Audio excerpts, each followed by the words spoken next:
Wherever you go, whatever you do, throw a little at it. Omax, Vest and Briefs. சமீபத்தில் நடந்த இரண்டாம் கட்ட operation ஹெரோப் நடவடிக்கையில் ஒரே நேரத்தில் பல்வேறு இடங்களில் பலூச் விடுதலை ராணுவம் தீவிர தாக்குதலை நடத்தியது.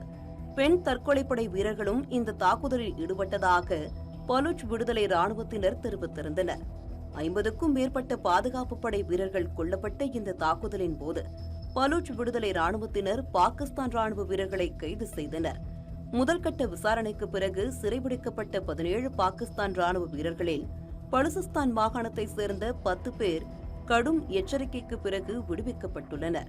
பலூச் தேசிய நீதிமன்றத்தில் முறையாக நடைபெற்ற விசாரணையில் காவலில் உள்ள 7 பாகிஸ்தான் ராணுவ வீரர்கள் மீது போர்க்குற்றங்கள், பொதுமக்களுக்கு எதிரான வன்முறை செயல்கள், பலூச் மக்களை கட்டாயமாக காணாமல் போக செய்வது உட்பட பலூச் மக்கள் இனப்படுகொலையில் தீவிரமாக பங்கேற்றது ஆகிய குற்றச்சாட்டுகள் ஆதாரங்களுடன் வைக்கப்பட்டன.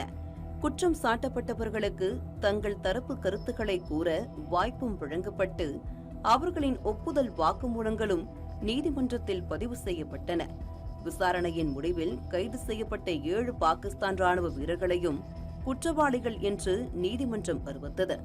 இந்நிலையில் பலூச் விடுதலை ராணுவத்தின் கட்டளை கவுன்சில் சர்வதேச போர் விதிமுறைகள் மற்றும் கைதிகளை பரிமாறிக்கொள்வது தொடர்பான நடைமுறையில் உள்ள விதிமுறைகளின்படி பாகிஸ்தானுக்கு 7 நாள் கருணை காலக்கெடுவை வழங்க முடிவு செய்துள்ளது. 7 நாட்கள் காலக்கெடு காலத்தில் 7 ராணுவ வீரர்களையும் பலூச் போர்க்கைதிகளை விடுவிப்பதற்காக பரிமாறிக்கொள்ளலாம் என்றும் பலூச் தெரிவித்துள்ளது. இதுகுறித்து அறிக்கை வெளியிட்டுள்ள பலூச் விடுதலை ராணுவ அமைப்பின் ஊடக பிரிவான ஹக்கல் ஒரு வீடியோ செய்தியுடன் இறுதி எச்சரிக்கையும் விடுத்துள்ளது. பலூச் போர்க்கைதிகளை ஒப்படைக்காவிட்டால் பலூச் தேசிய நீதிமன்றத்தின் உத்தரவின்படி 7 பாகிஸ்தான் ராணுவ வீரர்களுக்கு மரண தண்டனை நிறைவேற்றப்படும் என்றும் பலூச் விடுதலை ராணுவம் உறுதிபட தெரிவித்துள்ளது.